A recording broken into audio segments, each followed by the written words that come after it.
માધ્યમથી ગુજરાતના ખેડૂતો માટે આમ આદમી પાર્ટી દ્વારા આજે એક પ્રેસ વાર્તા રિલીઝ કરીએ છીએ। છેલ્લા 30 વર્ષથી આ ગુજરાતમાં ભાજપની સરકાર છે અને એમને ખેડૂતોનું ખૂબ શોષણ કર્યું છે। ખેડૂતોના જીવનમાં સૌથી પહેલી જરૂરિયાત જ્યારે પણ વરસાદ આવે એટલે બિયારણ, તો યોગ્ય પ્રમાણમાં સારી ગુણવત્તાવાળું બિયારણ નથી મળતું।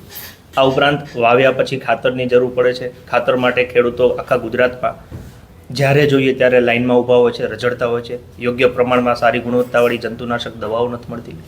આ ઉપરાંત આજે 30 વર્ષના ભાજપના શાસનના અંતે ગુજરાતમાં સિંચાઈનું પૂરતું પાણી નથી મળતું। તેમ છતાંય ખેડૂત બિચારા ગમે તે કરીને જ્યારે એનો પાક ઉત્પાદન કરે છે તો એ પાક પૂરતા પ્રમાણમાં MSPના ભાવે સંપૂર્ણ પાક છે એ વેચાતો નથી। જે પણ થોડો ઘણો પાક સરકાર MSPના ધારાધોરણ પ્રમાણે ખરીદે છે એના ત્વરિત તાત્કાલિક પૈસા ખેડૂતોના ખાતામાં પહોંચતા નથી। કદાચ કોઈ દુષ્કાળની પરિસ્થિતિ હોય અથવા તો માવઠાની પરિસ્થિતિ હોય તો એમાં જે સહાય મળવી જોઈએ એ યોગ્ય અને પૂરતા પ્રમાણમાં મળતી નથી। મળે છે તો એનું વળતર પણ યોગ્ય સમયે મળતું નથી। આમ ગુજરાતના ખેડૂતો છેલ્લા 30 વર્ષથી ભાજપને જે ભ્રષ્ટ શાસન છે એના ભરડામાં પીસાય છે। એની સામે એક નીતિવાન સરકાર હોય, ખેડૂતોના હિતની સરકાર હોય તો શું થઈ શકે એ છેલ્લા 4 વર્ષમાં પંજાબની ખેડૂતો અને પંજાબની જનતાએ જોયું છે। 2022માં આમ આદમી પાર્ટીની સરકાર બની પંજાબમાં, તો પંજાબમાં ખેડૂતો માટે સિંચાઈનું જે પાણી છે એ પૂરતું કરવાની પૂરેપૂરી કોશિશ ચાલે છે। 23%માંથી અત્યારે સિંચાઈનો 67% વિસ્તાર આવરી લીધેલો છે। આ ઉપરાંત બીજી જરૂર પડે લાઇટની। ગુજરાતમાં અત્યારે જે પ્રમાણે લાઇટના ધાંધિયા ચાલે છે એની સામે પંજાબમાં તમામ ખેડૂતોને ફ્રીમાં વીજળી આપવામાં આવે છે। ખેડૂતો જે ઉત્પાદન કરે એ સંપૂર્ણ ઉત્પાદન MSPના ભાવે જેટલું પણ આપવા ઈચ્છે એ બધું આપી શકે છે। અને કદાચ કોઈ માવઠું કે દુષ્કાળની પરિસ્થિતિ સર્જાય તો ખેડૂતોને હેક્ટર દીઠ 50,000 રૂપિયાની સહાય આપવામાં આવે છે। જો 4 વર્ષની એક સરકાર કરી શકતી હોય તો ગુજરાતમાં 30 વર્ષથી ભાજપ સરકાર સત્તા ઉપર છે। આમ તો કહેવાય કે 3 એન્જિન કે 5 એન્જિન જો ગ્રામ પંચાયતથી લઈ અને છેક લોકસભા સુધી સંપૂર્ણ સરકાર એમની હોય, તેમ છતાં આ પ્રશ્ન ઉપર કેમ સમાધાન નથી આવતું। પણ હવે ગુજરાતના ખેડૂતોને અમે આશ્વસ્ત કરીએ છીએ કે તમારા જે એ દુઃખના દિવસો છે એ ધીમે ધીમે હવે દૂર થવાના છે। આમ આદમી પાર્ટી તમારા માટે ભૂતકાળમાં લડી છે, વર્તમાનમાં લડે છે અને ભવિષ્યમાં પણ લડશે। આગામી સમયમાં ગુજરાતના ખેડૂતોને ન્યાય અપાવવા માટે અને ગુજરાતના ખેડૂતોને સમૃદ્ધ બનાવવા માટે આમ આદમી પાર્ટી એક સરસ મજાનું આયોજન કરેલું છે, જેના વિશે અમારા ફ્રન્ટલ પ્રમુખ પ્રવીણભાઈ રામ છે એ ડિટેલમાં માહિતી આપ સમક્ષ શેર કરશે।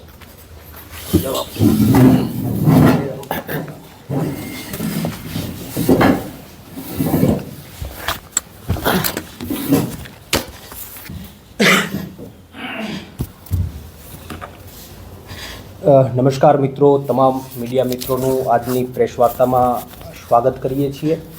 આજની પ્રેસ વાર્તામાં અમારા આમ આદમી પાર્ટીના પ્રદેશ મહામંત્રી ભાઈ શ્રી સાગરભાઈ રબારી અને સામતભાઈ ગઢવી બંનેની ઉપસ્થિતિમાં અમે ખેડૂતો માટેની એક આગામી જે રણનીતિ છે એમની આજે જાહેરાત કરવાના છીએ।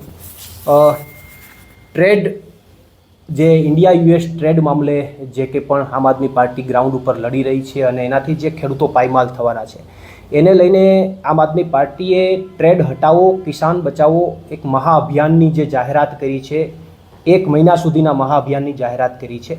તો આ મહાઅભિયાન અંતર્ગત અને સાથે જે હળદર મુકામે ખેડૂતો ઉપર જે દમન થયું, જે ખોટી રીતે જેલવાસ થયો, સાથે અત્યારના જે પ્રવર્તમાન ખેડૂતોના મુદ્દાઓ છે, આ તમામ મુદ્દાઓને લઈને અમે લોકો આવનારા સમયની અંદર એક યાત્રા ગુજરાતની અંદર ખેડૂતો માટે કાઢવા જઈ રહ્યા છે। એ યાત્રાનું નામ છે પરિવર્તન લાવો ખેડૂત બચાવો યાત્રા। આ યાત્રાની અંદર મારી સાથે માનનીય આમ આદમી પાર્ટીના પ્રદેશ અધ્યક્ષ ઈશુદાનભાઈ ગઢવી અને આમ આદમી પાર્ટીના પ્રદેશ મહામંત્રી મનોજભાઈ સોરઠિયા આ યાત્રામાં સતત ઉપસ્થિત રહેશે અને સાથે પાર્ટીના અન્ય તમામ નેતાઓ અને અમારા ધારાસભ્યો પણ અલગ જગ્યાએ આ યાત્રાની અંદર જોડાશે। મહત્વની વાત એ છે કે ગુજરાતના ખેડૂતોને અહીંની ભાજપ સરકાર છેલ્લા 30 વર્ષથી પાયમાલ કરી રહી છે।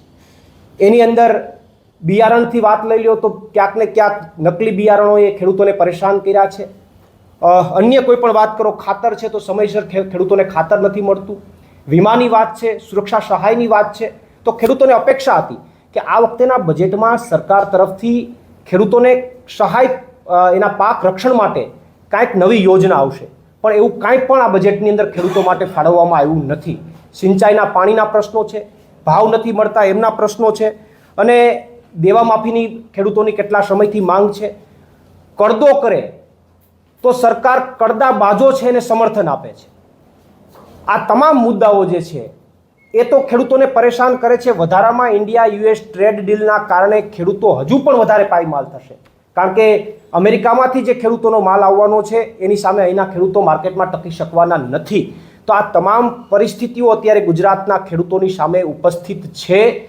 આ ખેડૂતોની માગણીઓ ઉઠાવીએ, એના મુદ્દાઓ ઉઠાવીએ. હમણાં જ તાજેતરમાં આમ આદમી પાર્ટીએ હળદર મુકામે કરદાનો પ્રશ્ન ઉઠાવ્યો ગુજરાતના ખેડૂતોનો. તો આ તમામ માગણીઓ ઉઠાવીએ ખેડૂતો માટે, તો એ માગણીઓનું નિરાકરણ કરવાની જગ્યાએ અહીંની હિટલરશાહી ભાજપ સરકાર એ માગણીઓનું નિરાકરણ કરવાની જગ્યાએ ક્યાંક અને ક્યાંક આપણે બધાએ હળદરમાં જોયું કે ખેડૂતોને ઢોરમાર માર્યો, ઘરમાં ઘૂસીને ખેડૂતોને લાઠીચાર્જ કર્યો, આંસુ ગેસના ગોળા ખેડૂતો ઉપર છોડી દીધા. વધુમાં અમારા જેવા અને અન્ય બીજા કેટલા બધા ખેડૂતોને 108 દિવસ સુધી જેલમાં ગોંધી રાખ્યા. આવા અત્યાચાર કરવાનું કામ આ રાજ્યની ભાજપ સરકારે ખેડૂતો ઉપર કર્યું છે.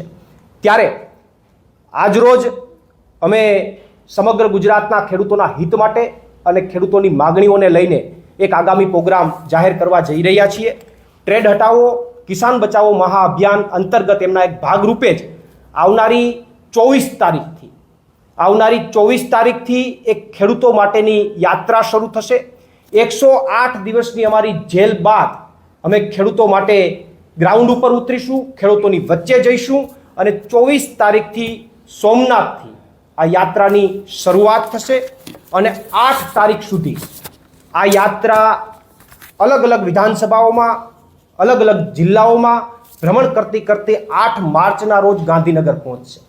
8 માર્ચે ગાંધીનગરની અંદર પરિવર્તન લાવો કિસાન બચાવો એક મહાસભાનું આયોજન થશે, જેમાં અરવિંદ કેજરીવાલજી પોતે ઉપસ્થિત રહેવાના છે. આ યાત્રાની અંદર 24 તારીખથી અમે યાત્રાની શરૂઆત સોમનાથ દાદાના મંદિરે ભગવાન સોમનાથ જે છે એમના દર્શન કરી અને આ યાત્રાની અમે 24 તારીખે શરૂઆત કરીશું.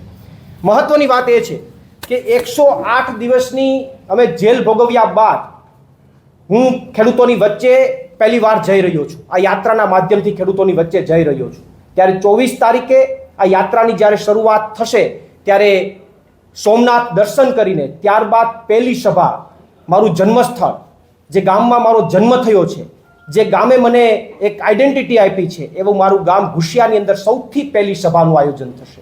અને ત્યાંથી હું મારા માતા પિતાના ચરણના સ્પર્શ કરી અને આ યાત્રાની શરૂઆત કરીશ અને આ યાત્રામાં જોડાઈશ અને ગુજરાતના તમામ ખેડૂતો સુધી આ યાત્રા મારફત ખેડૂતો પાસે પહોંચી અને એમની સમસ્યાઓને ઉઠાવવાનો પ્રયત્ન કરીશ. 24 તારીખે શરૂ થનારી આ યાત્રાની અંદર મારી સાથે માનનીય ઈશુદાનભાઈ ગઢવી અને માનનીય મનોજભાઈ સોરઠિયા આ યાત્રાની અંદર સતત જોડાશે, ઉપસ્થિત રહેશે અને અન્ય અમારા તમામ નેતાઓ જે યાત્રામાં અલગ અલગ જગ્યાએ જોડાતા રહેશે. 24 તારીખે સોમનાથ આ યાત્રા સોમનાથથી તાલાળા જશે અને તાલાળાથી માંગરોળ જશે. 25 તારીખે આ યાત્રા જે છે એ કેશોદ અને જેતપુર પહોંચશે. 26 તારીખે આ યાત્રા માણાવદર, કુતિયાણા અને ખંભાળિયા પહોંચશે. 27 તારીખે આ યાત્રા ખંભાળિયામાં રહેશે અને જામનગર નોર્થમાં પહોંચશે. 28 તારીખે જામનગર સાઉથ અને જામનગર રૂરલની અંદર અને કાલાવાડની અંદર આ યાત્રા પહોંચશે. 1 માર્ચની અંદર રાજકોટ વેસ્ટ અને રાજકોટ રૂરલની અંદર યાત્રા પહોંચશે. સાથે સાથે ગોંડલ પણ આ યાત્રા 1 માર્ચના જશે. 2 તારીખે જસદણ મુકામે યાત્રા પહોંચશે અને 3 અને 4 તારીખ 2 દિવસ તહેવારોના કારણે યાત્રા ડ્રોપ રહેશે. 5 તારીખથી ફરીથી આ યાત્રા ધાંગધ્રા અને ચોટીલામાં જશે. 6 તારીખે યાત્રા વઢવાણ અને લીંબડી જશે. 7મી તારીખે યાત્રા વિરમગામ પહોંચશે અને 8મી તારીખે આ યાત્રા અરાઉન્ડ 8 થી 9 જિલ્લાઓ અને 22 જેટલી વિધાનસભાઓમાં ભ્રમણ કરતી અંતે 8 માર્ચના રોજ આ યાત્રા ગાંધીનગર આવશે. પરિવર્તન લાવો કિસાન બચાવો જનસભાનું આયોજન થશે અને જેમની અંદર વિશાળ સંખ્યામાં ખેડૂતો ઉપસ્થિત થશે અને એમાં અરવિંદ કેજરીવાલજી પોતે ઉપસ્થિત રહેવાના છે. પણ મને વાતની ખુશી છે કે 108 દિવસ ખેડૂતો માટે જેલ ભોગવ્યા બાદ હું આ યાત્રાના માધ્યમથી ગુજરાતના ખેડૂતોના ચરણમાં, ગુજરાતના ખેડૂતોની વચ્ચે જઈ રહ્યો છું. ત્યારે મને આ યાત્રામાં જવા માટેનો ઉત્સાહ છે. હું ગુજરાતના ખેડૂતોની વચ્ચે આ યાત્રાના માધ્યમથી જઈશ. મારા પોતાના ગામ, મારું જે જન્મસ્થળ છે ત્યાંથી આ યાત્રાની સોમનાથ દાદાના દર્શન કરીને મારા જન્મસ્થળથી આ યાત્રાની શરૂઆત કરી, મારા માતા પિતાના દર્શન કરી, એમના પગે શરણ સ્પર્શ કરી અને આ યાત્રામાં હું જોડાઈશ એ વાતની મને અત્યારે ખુશી છે અને મને અત્યારથી ઉત્સાહ છે કે હું આ યાત્રા દરમિયાન ચોક્કસથી ગુજરાતના ખેડૂતોના મુદ્દાઓ માટે લડતો રહીશ અને એના અવાજ ઉઠાવવાનો પ્રયત્ન કરતો રહીશ.